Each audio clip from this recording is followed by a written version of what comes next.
Hey guys, it's me and I'm back. So today I wanted to talk about brand loyalty and why it's so important for you to have people recognize your brand. If you are an Android user, then imagine that I'm talking about Android, but I'm going to be talking about Apple. That Apple insignia is so well known. Anybody probably on the globe could recognize it. It's so well known and so loved by people who get to flash it that some case companies cut holes into the back of the case just to have the Apple insignia show so that everybody knows that you're using an iPhone.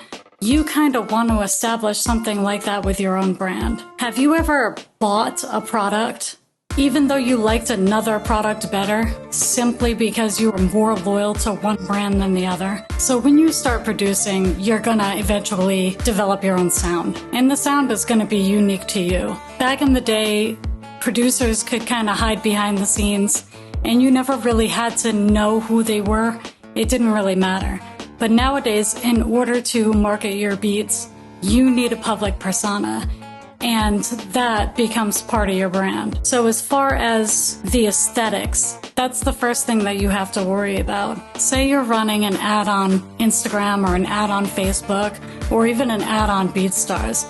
If you're constantly changing up your logo, if you're constantly changing up your look, if your profile picture changes every 5 minutes, or if it's not the same throughout every single piece of social media that you have, people are not going to realize that they're looking at the same brand that they saw the last time that they saw you run an ad. And if they don't know that it's you again, you're not solidifying yourself into their subconscious. In other words, if you disappeared for a month, everybody would kind of forget that you ever existed. Whereas if you have a brand behind you, people would actually wonder, I haven't seen an ad from DJ Smith or whatever your name is in forever. Where did he go? And then maybe they'll go listen to your music or something. Your aesthetics don't have to remain exactly the same, but make sure that they're similar enough that you are recognizable at first glance. So everybody knows that's DJ Smith. I know because of the purples and the greens that he always uses, the fonts that he always uses, the filters he always uses, and his face. And that's another thing, is you have to put yourself out there. If you don't, you're not going to sell as much as a producer that does. People want to see your face. Another part of your branding is you want to be positive. It doesn't matter if you're positive in real life. You don't want to be fake, but you definitely want to be a more positive version of yourself. It's just not good business to always be ourselves. We always have to have a face for every situation that we're in. That's just the way that it is. So if you're constantly on your social media like, oh, my baby mama does this and I feel depressed today and I'm so unhappy, people are not going to buy from you. You are not being an escape for them. You're not making them feel good. You're making them feel like shit.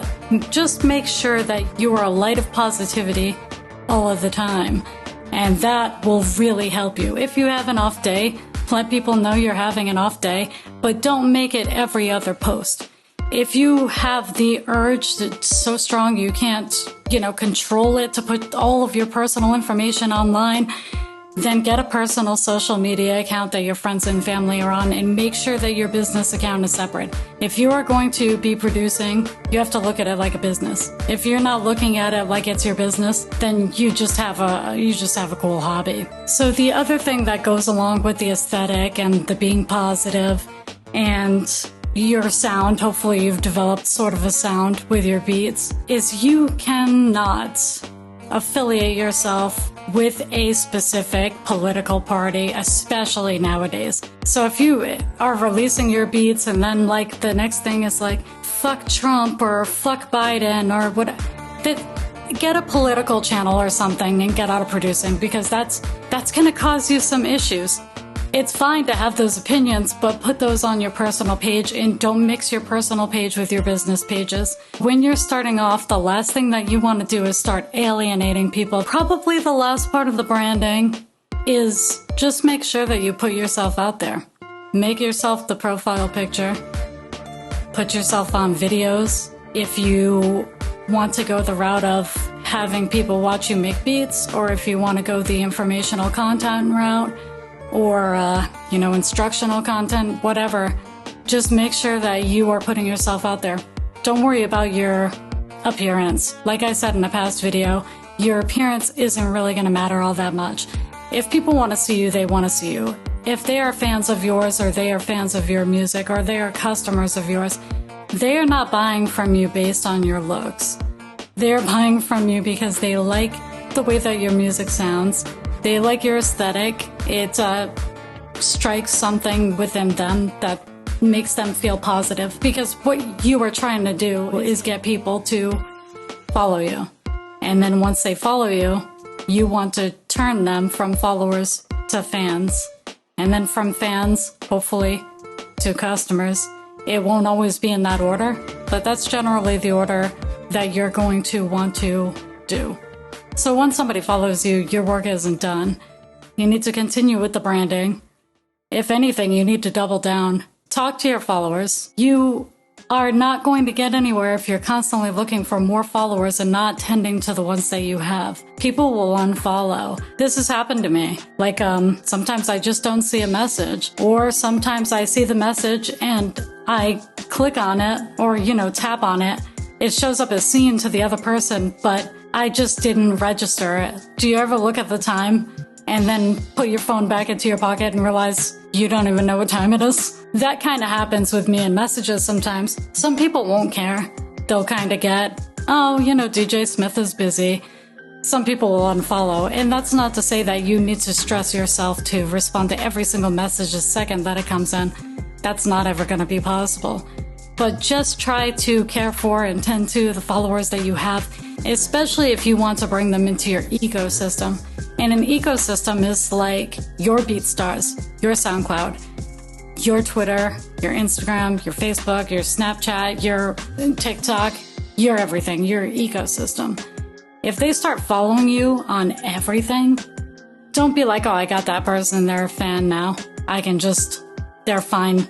I can start looking for more followers now, and I'll just start, courting, finessing, caressing.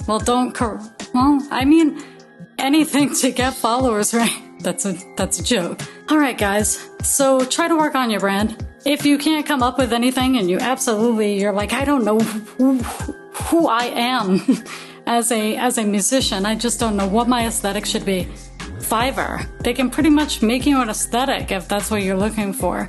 There's a lot of graphic designers and things like that who have an eye for, what they can do with you. If you are more creative and you have a pretty good idea, then try to put it into action.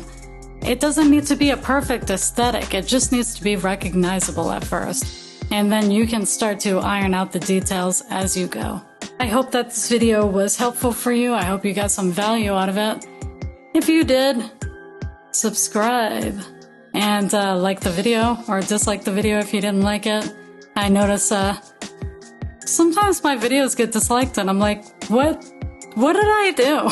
Anyway, guys, thanks for watching, and good luck with your branding. Good luck with your selling. I wish you prosperity, and I will see you next time. Bye.